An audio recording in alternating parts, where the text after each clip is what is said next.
You are listening to the B2B Marketing Mindset with Pete Monfre and Bill Lowell. We want to help demystify marketing to reduce risk, drive more and better opportunities, and grow your business. Are you ready to master marketing? All right, are you ready to master marketing? Well, we're going to try to help you. Every Thursday, we try to help. So welcome to episode 100. 100 episodes, and we're going to share the most cringeworthy mistakes businesses make when it comes to branding.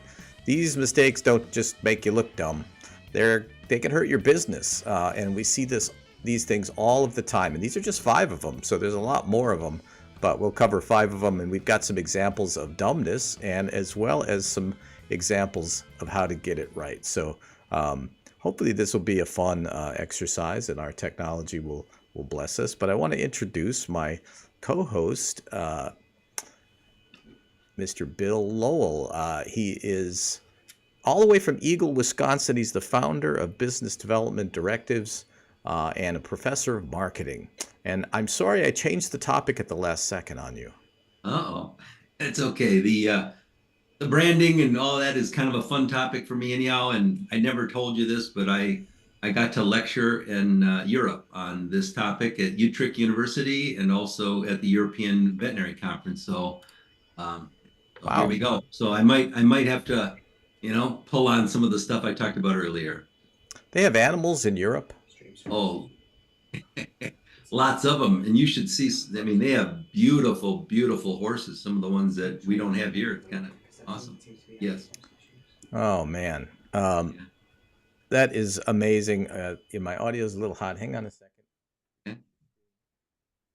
So, again, we're battling the technology gods, but I think this is such a great topic. And so it's something that I think it's a confusing topic for one thing. And so it's so misunderstood. In fact, I went and I looked up on Wikipedia. And here's what Wikipedia says, and I wonder what your reaction to this is. A brand is a name, term, design, symbol, or any other feature that distinguishes one seller's good or service from those of other sellers. Wow. Interesting, Really? huh? They nailed that one. That was like the definition in the 1900, when you literally like burned a brand into your cow. Completely wrong. That's one reason that, look, Wikipedia is a crappy source for anything. So if you just learned one thing today, there you go, right there. So that ain't it. Let me share also what David Ogilvy described. He said the intangible sum of a product's attributes. Getting closer. You said you had a definition? I've got a couple of them. So Lay it on. I'm going to give you a bad one too. I came up with a bad one as well. So I taught a capstone public relations class for all the top PR people this last semester. And the book is Strategic Planning for PR by Ron Smith. And he says, branding is the creation of a clear and consistent message for an organization. So again, I mean, it's not bad, but it's like there's so much more to it than that. But the one that I like the best is from Jonathan Fisher, who's with Brand Extract.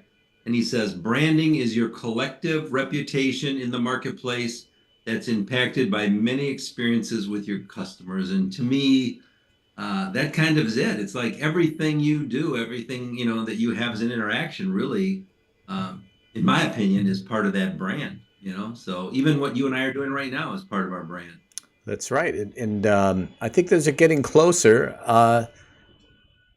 The definition I work off of is that it is the sum total of all of the perception of the public thinks it knows about your name brand offering. Factual, in other words, IBM's blue suits. Emotional, it's romantic. Let's say it'd be one. It's and the important thing I think is that people understand that you have a brand whether you manage it or not.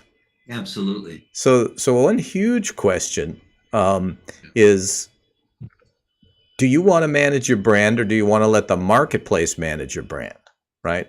And so if you're not thinking of this stuff, or maybe you don't think it's important. I know a lot of B2B companies, they think branding not important, right? And I think B2B companies think branding isn't important because what they're doing is they're conflating it with brand advertising. Okay, so what they're thinking of is a type of advertising that maybe a Coca-Cola would do or Nike would do, where it really is all about the brand. And so, but that's not what we're talking about. And that's why these terms get really, really confused. And so I think talking about what is the brand is so important because it literally affects everything all through your entire company. And one thing I wanted to and I'm not sure how to put it into words, but it's not enough just to have a brand.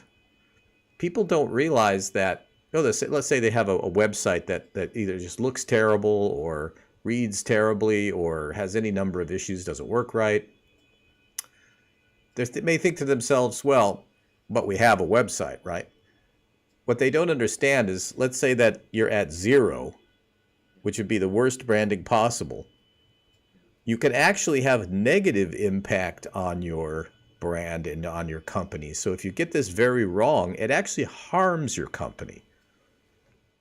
I think that's super important. I think the other thing that it's so interesting to me because this was really brought home last night. I was telling you I was facilitating several focus groups last night, and it was so interesting because we were talking about brand promises and promises to the customer and all that kind of good stuff. And it was so interesting because everyone in our first focus group, they were all like focusing on packaging, Pete. You know what I mean? Oh, this is all about packaging, and it's like, and you could tell the advertising agency they were like, geez, they're just missing it. It's not. It's like everything, just like we were talking about. It's so much more, but I think that's part of what we're doing here too, is that some people just go into it with a perception that it's one thing, like whether it's your Wikipedia thing, Or it's or your they think of logo. it as, yeah, or your logo or messages. It's like, just like you said, that's such a huge mistake. But it's up. I think it's incumbent upon the organizations to be able to educate their customers and Right. and hit all those touch points because there's just so much more to it. Well, and my wife Heidi's company, Heidi Designs, they do brand refresh. And so a Yeah, lot of people just think redesign my logo, or they yeah, think exactly. let's make it pretty, right? Let's Yeah, just make it pretty and now you're done. It's like, no, your brand is made up of attributes. Like, what do you stand for? What are the things you want to right. stand for? And one thing I think is really interesting is when people will work on their brand, they will take a lot of care and they will package this thing and this is like their baby and they'll take it and they'll obsess over it and they'll work on it and they'll make it perfect and all this, which I'm not against. I think you have to do the best you can with it, and then they let it loose out into the world, and then things happen to it that you can't control. So it's never going to be perfect. Your baby's not going to go out in the world. And I always think of it like kind of a sticky ball, and all kinds of weird stuff gets attached to it. Like if you ask somebody, what do you Right. think of the brand Jaguar? Yeah, what do you think of when I say Jaguar? What comes to mind? Me, Hmm. expensive and not well made. So do you think that I know a lot of Jaguar, friends. I have a lot of friends that have them, and they're in the shop all the time. So that's what I think of it. and that's a great example of what I'm talking about. That's probably not in Jaguar's branding manual, Of course not. right? That was a -02, as you said, right? That's the stuff that happens, right? But it does speak to authenticity, being able to deliver on your promise. Yeah, Jags do break down a lot. They're super expensive to fix. Every brand is going to have some things that you can't control, but at least you can. If you're not doing anything, or let's say you think, branding.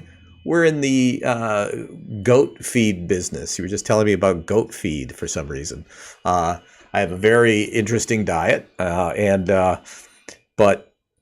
there's a lot of companies that think to themselves, "Hey, you know what? In our business, the brand doesn't matter. It's all about relationships. It's all about word of mouth. It's all about blah blah blah." or they think that Totally wrong, our quality or what we provide is so good it speaks for itself. That it's like this is crazy talk. right? Or everybody already knows us in the market, Oh, of course they do. as Yeah, if no companies just ever start up that you're not aware yeah. of. And so I mean we're making fun of people, but it's just constant in our world, right? And it just we're hoping we can bring some clarity to this topic. So let's jump into our 5 points. So one of the big mistakes, big mistake, big expensive mistake, skip the research. Just make some stuff up, throw it out there. What do you think, Bill? I love that idea. Because Tell what kind of research do you think? I mean, what two things like, you know, what if you skip the research, and what kind of research do you think would be, appropriate? if you skip the research, you'll be coming to help to our company 3 or 4 years from now when everything goes south on you to try to fix it, because then you want to know what's going on, and then sometimes it's too late. So one of the things that we do a lot of, Pete, is brand perception studies. So a brand perception study can tell you so much. It can tell you your reputation in the marketplace. It can tell you your level of awareness. Did they even know about your products and services? How you stack up against the competition, how you're positioned. You talked about attributes. You can list some attributes and see kind of where people, even if they agree with those attributes, they can measure loyalty. I mean, there's just so much, the likelihood that they'll continue to do business with you. I mean, there's just so much that you can do. But I recommend, but 90% of the companies don't do this, but I recommend pre and post studies. So like do one before you ever kick off some marketing or you start your marketing and see what's going on, but then do it like a year later to see your progress. And I guarantee you will. I mean, if you pay attention to it. So brand perception research is really important in my opinion. I think that's probably one of the best things you can do. I can give you some other examples as well, but Well, I think that speaks to the idea that somehow you can't measure the brand, brand equity. And it's like, no, I think the reality is people just don't want to pay for it. That's right. But you can measure it. It is one of the more involved kinds of research, right? It's because it's kind of subjective, but again, sample size, there's all kinds of scientific ways that you can measure it, and measuring it before and then rolling out your brand and measuring it after, and maybe even once a year, you can really get a sense of what's going on with your brand. What is the perception? How is it changing? Do we need to tweak a little bit? Are we building the type of equity that we want?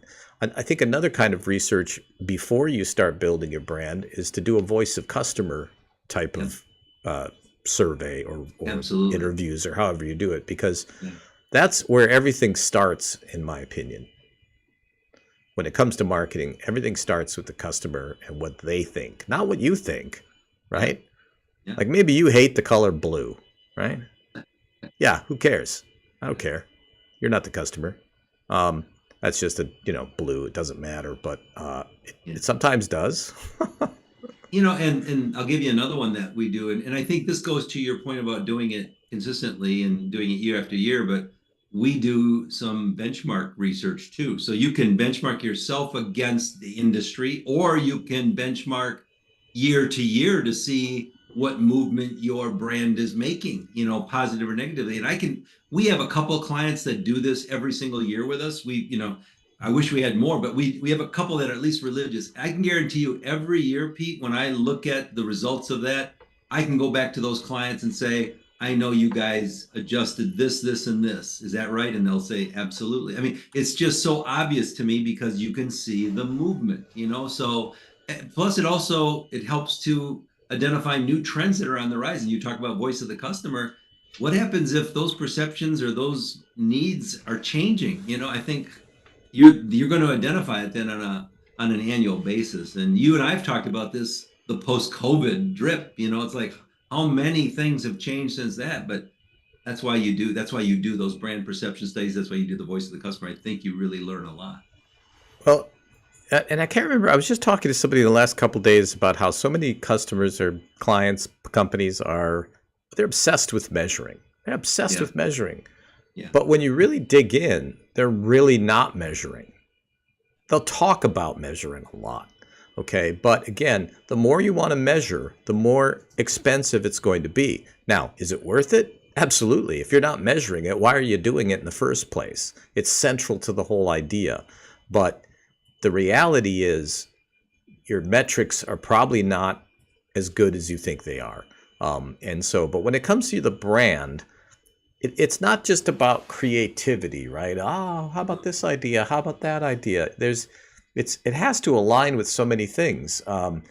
We talked a little bit about the perception has to match the reality, right? Absolutely. Because if your brand isn't authentic, then you're not doing it right. I mean, it's people are going to think one thing that they're buying, and then they're going to be like, "Wow, this is not what I thought I was getting." Let me give you a good example of that too, which uh, we do a lot of internal studies too. So I like to measure the employees' perceptions of that brand as well as the marketplace and the customers, because then you can do a gap analysis. But like you talked about, that perception and reality, think about everybody that has a piece in trying to control your brand or can influence your brand. And if you're not paying attention to that or measuring it, just like you were talking about that sticky ball theory, Hmm. there's all kinds of stuff that's going to stick to it out in the marketplace, and it's going to get scary. I mean, don't you want to know if your employees are delivering the message and the brand that you wanted to portray? But most companies don't even think about that, and it's kind of a shame. Or maybe they're delivering 10 different messages, depending on who you talk to. And again, it adds up to kind of a messy thing, and it affects the company's performance, right? I mean, we're not talking Yes. about an idealized world where it'd be nice to have this stuff. This goes directly to how people perceive your value, okay? Why can Mount Blanc sell a pen for $800? I got a pen right here. Look at this pen. You see Hey, it? that looks like $450 to me. What is this? It's a Bic round stick. Okay. This is a 27-cent pen. And you know what? Well, It writes and it fulfills the exact same function as the Mount Blanc pen. Am I saying it right? Mount Blanc. I think you are, but the way the economy's going, that pen's probably going to cost $800 soon. Pretty soon, yes. Actually, I'll check it later after the show. But It probably doubled in price since we talked. since I bought 800 of them, I'm in good Yeah, shape. yeah. But think about it. It's all now. Are the materials better? Right? Maybe. I mean, a lot of these things are subjective. But does it fulfill the purpose? Does my son's beater car get him to point A to point B just as well as my '60s Corvette gets me from point A to point B? Now I might get there sooner. We'll both be just as hot and sweaty because he doesn't have AC because it's broken, and I don't have AC because it's not on the car. Yeah, but everybody's going to be looking at you. But what's the difference? That's They right. might be looking at him. I don't know. Like, who's this creepy guy? I don't know. But anyway, I digress. But this kind Well, of that's a good example. it perceived value. We ought to do a whole show on perceived value I because would love that. it's you know what I bring up Mount Blanc or any premium brand, right? It has a direct, if you get this stuff right, it has a direct impact on price elasticity. In other words, what you can charge. And so I think that's kind of important. But we were just talking about having 10 different messages. So that kind of speaks to our next point. Lack of consistency, one of the great big mistakes, not being consistent. Oh, where to begin? Yeah, exactly. Well, and brands are kind of like that too. There are so many elements that have to be concerned. It's not something that you can approach casually. Hey, let's redesign our logo and we'll make a new brochure and then we got it Right. together, right? We're done. Hey, that's a great idea. Let's let Heidi Designs put it all together for us. And she will. That's fine. She'll do a great job.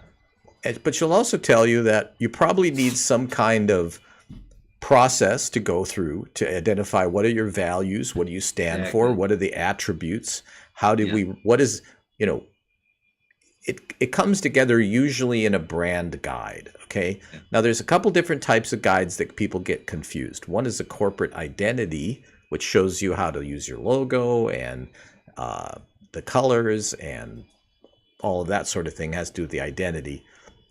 The identity often is wrapped into a bigger guide called the brand guide. And let me show you one. I'm a little concerned that I'm not sure exactly how to do this. So let's see. LinkedIn connection seems to be causing a problem. What does DC stand for? Disconnect.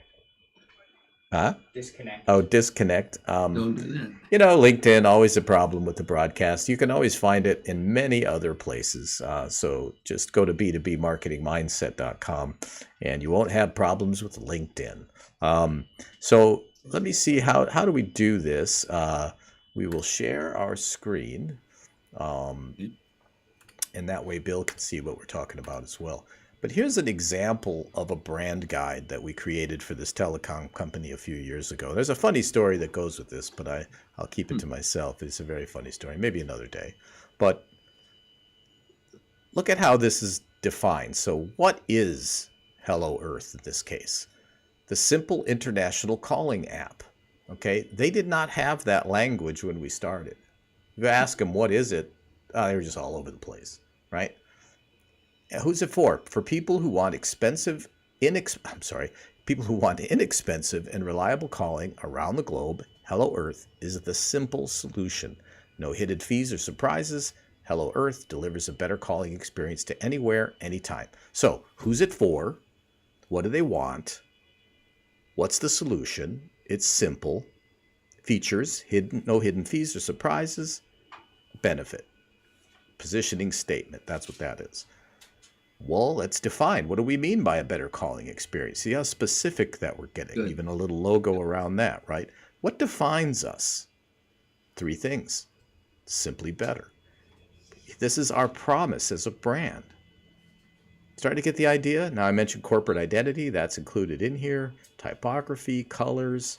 This is, what kind of photography do we use? These are the kinds of types of photography. Here's a retail poster. Here's one in Spanish, using the other type of photographs, some collateral, landing page, website. How, this, we're talking basically, how does this manifest itself? And that's what the guide is all about. And that's so that you can pass this around your organization or hand it off to a printer or a graphic designer or your agency. You can change agencies. You're gonna have consistency, and so that's what it's about. Should I tell the funny little quick story? Go for it. I was working with a colleague of mine who I love, and we did this, and then we were starting to get into their numbers and their marketing plan, and we found out the numbers don't work. For every customer they signed up, they lost money. And we said, you need to not be in this business. If you continue in this business, 1 million, 1.5 million in the next 12 months. They did not believe us. We were wrong, actually. They lost 2.3 million in the next 12 months. And then they kept going. And then I don't believe Hello Earth exists anymore. Great people, great parent company, awesome. It's just, it was a tool set that just wasn't able to keep up with the time. So, but that reminds me of, I won't mention the name, but there was one of a client that you and I actually worked together on in the Milwaukee area. And I don't know if you remember, but the owner or the president he was not a very good manager, not a good leader.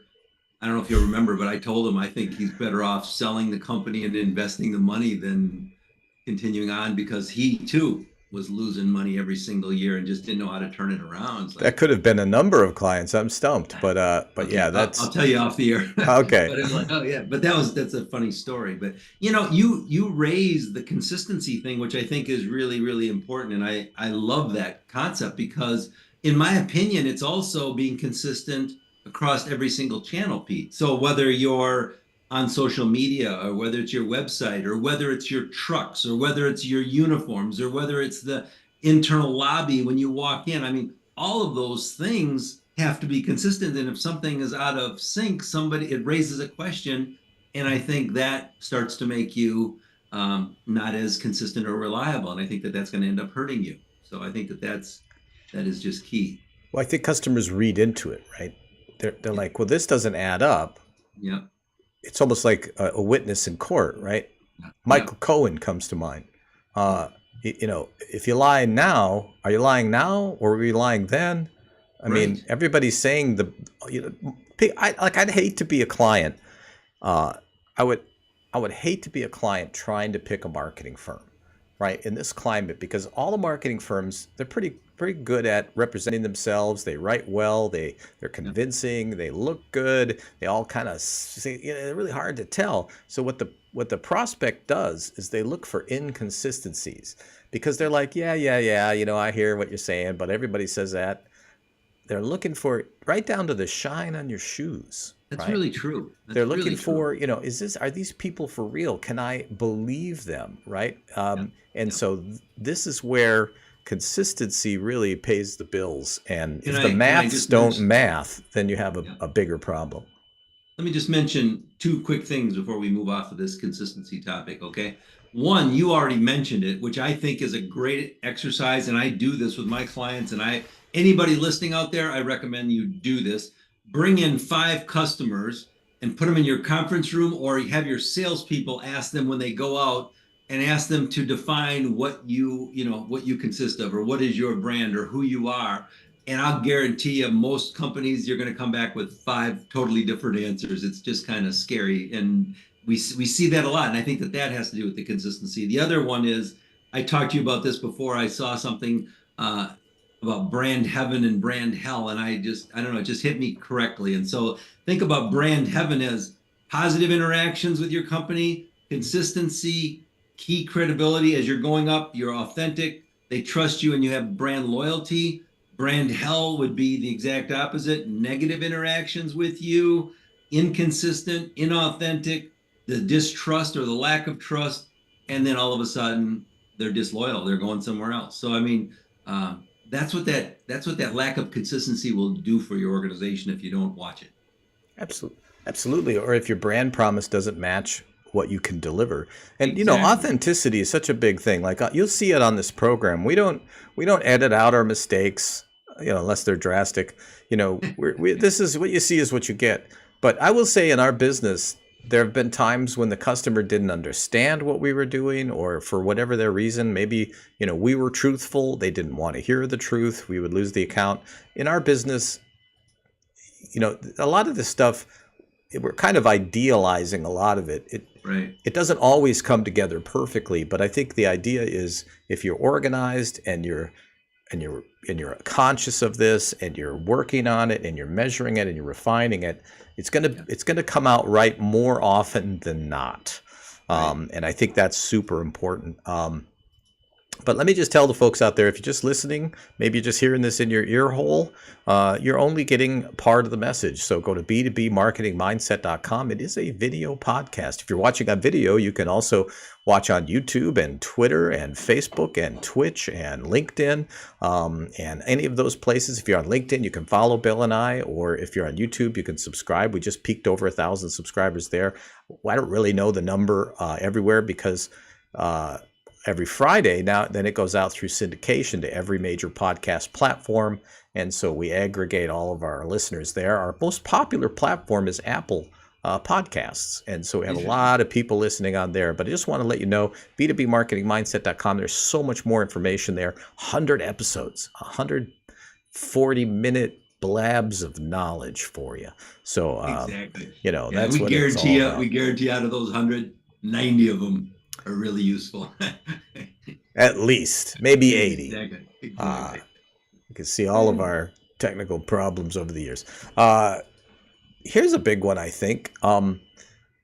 Copying competitors, huge mistake. Have you ever, like, how do I put it? Have you ever sat down with a client, and before they brought you in, they went out and they collected all their competitors' brochures and collateral and all this, and they put it all on the conference table, and they're like, okay, everybody, let's come up with what we're gonna, how we're gonna change our brand, and what we're gonna do with the website. And somehow, remarkably, they end up looking exactly like their competitors. Like, they always have the handshaking stock image, or they got, these pictures of people that are stock images, and like, that these people are not that good looking. No one is in this company. What's going on?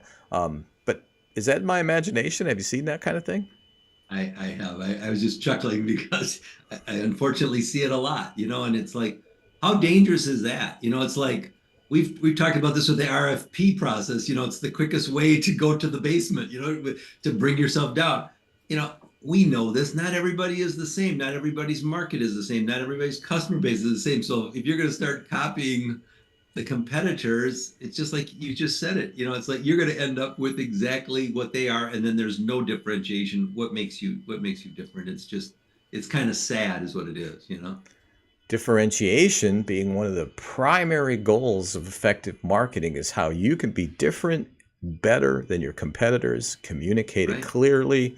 And so you see this a lot in trades. And this is where you get companies, let's say they do nothing but roofing websites. Now, it's a Yeah. great business model because you're selling the exact same website to everybody. And you're changing a little bit of text here and there, but using the same imagery, the same look, the same feel. They got their logo on Fiverr, so it looks like this probably has a roof in it. There probably a lot of pictures of roofs. Yeah. Roofs. Am I saying it right? Roof? Yeah. Like boat? Roof? I don't know. But that is the opposite of what you should be striving for. How can you be different? Like right now, we're working with a school, a really great school here in Austin.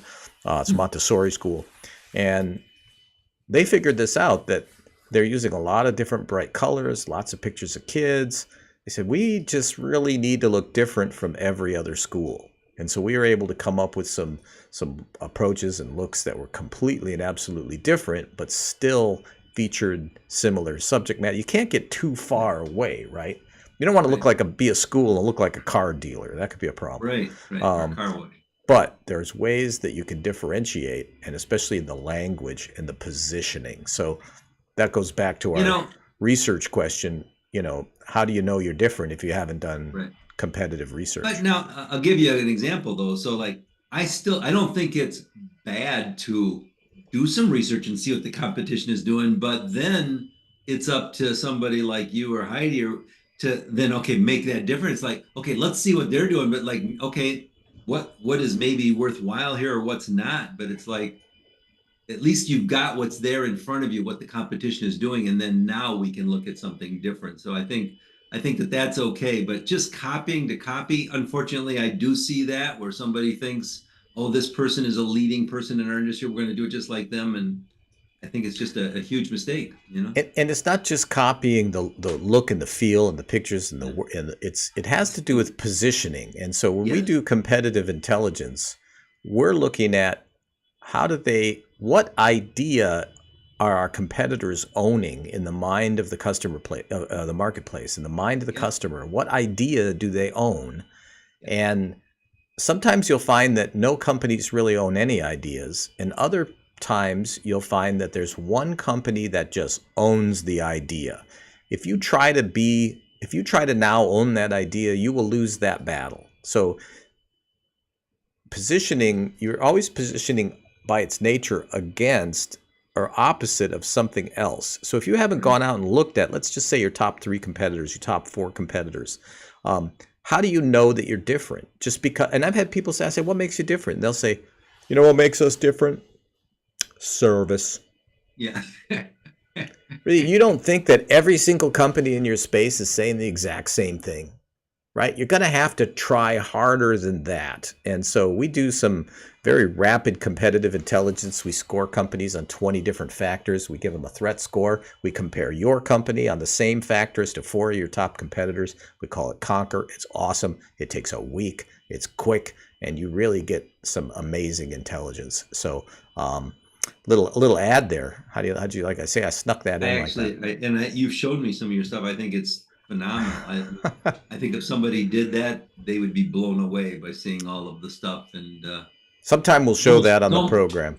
I think that might be a really good topic sometime. Just how do you collect it and how do you analyze it? Because I think to the average person that is like way overwhelming, but you really kind of make it, I think, very easy to understand and show how important it is. So I think Well, that's a thanks. great. It's because it was overwhelming to me. I had to do something. Yeah. You know, but so don't copy. All right. How could you be unique? And so if everybody's, IT companies love this. If you're just showing all pictures of computers, I mean, this is like, it's sort of indicative of how much effort did you put in. Well, we're an IT company. We could show, I don't know, how about computers, right? Be better. All right. Fail to deliver on your promise. Whew. That's like a capital crime. Can you think of any examples? A company that Well, didn't deliver on their promise? I can think of a lot of them, but the sad thing is, I guess I would back up before I even say fail to deliver on your promise is, do you even have a promise? Because I think there's a lot of B2B companies out there that really don't have anything formalized as a promise. You know what I mean? They probably never thought about it. So, or they have it informally. Maybe you think I'm crazy with that because you work more with that, with the brand promise than I would. But so that's what I'm saying is like, okay, what is the promise? But and then fail to deliver. Unfortunately, I do see that when I do conduct the research a lot. You know what I think of? I think of Hmm. WeWork. Huh, I don't know who Didn't that is. deliver on their promise. They were a big remote working. You could rent offices and Okay, like kind okay, of like Regent. yeah, There's yeah. different businesses, but they were an absolute fraud. There was also that biotechnology company. This woman actually went to prison. I can't think of what it's called right Okay, now. okay, And this fraud there, right? yeah, But that's kind of an extreme version of not living up to your right, promise. So you can't. And listen, marketing people out there, listen to me, please, because you're peeing in the pool for all of us, okay? And you can't just make stuff up, all right? Because if you're just going to make stuff up and the customer can't deliver what you're making up, right, then it's going to fail. And by the way, the client never says, oh, wow, we really failed. No, you did. They're going to blame you. Just a word of warning. I got a lot of experience in this business, so I just wanted to give the other marketers yeah. listening that little bit of advice. How arrogant of me. But I think I'm But right. You can fight me on it. But the one thing that I would say, usually where the failure for the promise comes from, and I'm sure I'm going to irritate a lot of listeners on this, I think it's coming from your employees because they don't understand the brand or they don't realize the impact. And I'll give you a perfect example that no one really thinks a lot about. And that is, I think it's the competitive nature between the human resource department and marketing and public relations. So it's like, you know, the brand needs to be consistent across both of those as well. And so if your HR department is doing something different than your marketing, you've started to fail on that promise too. Think about people that are they want to come work for you, and you've set yourself up as a really great company in the marketplace, and then they come and they interview with HR, or they go through a process and they're totally turned off by your HR department. Now you've got a problem because the word starts getting on the street about that. Right. I mean, inconsistency breeds doubt. I Yeah. mean, I think is simply put. But I had a couple things here. I'm going to back up a little bit. It might be a little confusing, but this kind of speaks, I think, to the first topic of research. But check this out. I love this. So when Coca-Cola's brand name was first marketed in China, it was translated as "bite the wax tadpole." Didn't do their research. Yeah. Uh, let's see, Paxum, an Iranian consumer goods company, marketed a laundry soap using the Farsi word for snow, which resulted in packages being labeled barf soap. Barf soap. I would have Hey, gone that's with I would have gone with barf soap. yeah, That's that's quite a brand. I mean, fantastic. hey, yeah. Mercedes-Benz entered the China market under the brand name Benzi, which means rush to die. Ooh, ooh. Oh Oh boy. man. Puff's marketed its tissues under that brand name in Germany, even though Puff is German slang for a brothel. We're going down to the Puff. We are going to the Puff later. Um, and the one I like the most, Power Gen Italia. I think Power Gen Italia is an Italian generator company. It's kind of like Generac. We used to work Yeah. on Generac together. Expanding into English-speaking countries, but they decided to go with the most obvious website address. And I don't know if I can. It's kind of a visual thing, but it's powergenitalia.com. Power Gen Italia. Power Gen Italia. Yeah.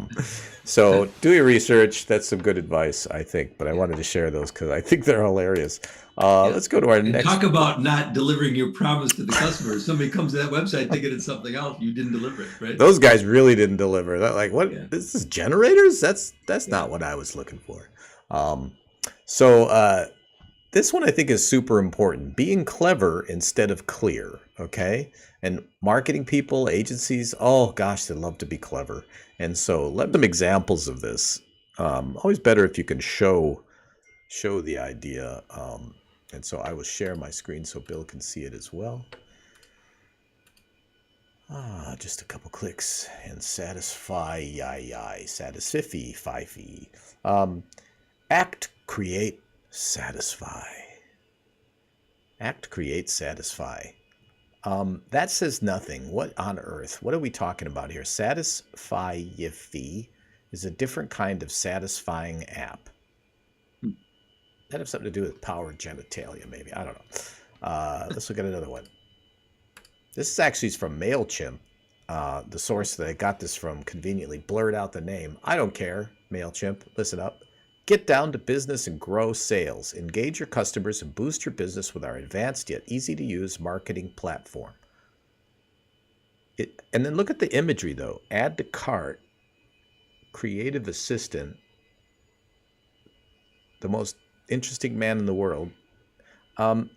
Is this a e-commerce thing? Oh, what is this? Like, if you didn't know this was MailChimp, right? I mean, products, resources, integration, pricing. There's nothing on here says anything about what they do. Confusing. Experience excellence. Advanced Resources is Chicago's top award-winning staffing agency. This is a great example of burying the lead, right? Top award-winning staffing agency. If they made that the headline, we'd be like, oh, these guys are a staffing agency. Are you ready to have an exceptional staffing experience? Not bad there either. But the headline, meaningless tripe. Here's one that gets it right. I believe it's pronounced Henry, H-N-R-Y. Never think about tax again. That's kind of the benefit, right? Henry automatically pays and files taxes for self-employed Kiwis. Which I think is a bird. No, it's a country, obviously. But that's clear, right? They're not trying to be clever. They just want to be as clear as possible. And so I think there's a lot of lessons in there. So, are you being clear or are you trying too hard to be clever? And I think sometimes we've crossed that line as well. You can also, I think, be too dry. So, yeah. I was just going to say too, you better know your target audience, because what you think might be clever, other people might be really insulted or might think it's ridiculous. And, so I think that those things are really important too. So it's like, I like your idea, being clear, and that's going to help differentiate yourself too. Why not, like you said, why bury that lead when I can just be right out front of what we do, Well, and especially if we're talking about the homepage, the main hero on your website, and everybody's trying so hard to be clever, and it's a very confusing, fragmented world out there. And so I think it's just great advice. So these were five things. These are 5 brand mistakes that you should stop making tomorrow, right? So let's go to our final thoughts, and we'll wrap this up. Final thoughts. What are your final thoughts on this idea, Bill? Well, I think we mentioned a couple of good things. I liked what you're saying, not trying to be clever, but I think one of the things that's so important is the research. I think you need to make sure you do the research and to really understand what your brand's all about. And there was a quote that I loved: branding like customer or user experience is not optional. It's like so many people think, oh, that's optional, I don't need to do it. It's not. You better take this seriously. My thoughts are wing it at your own risk.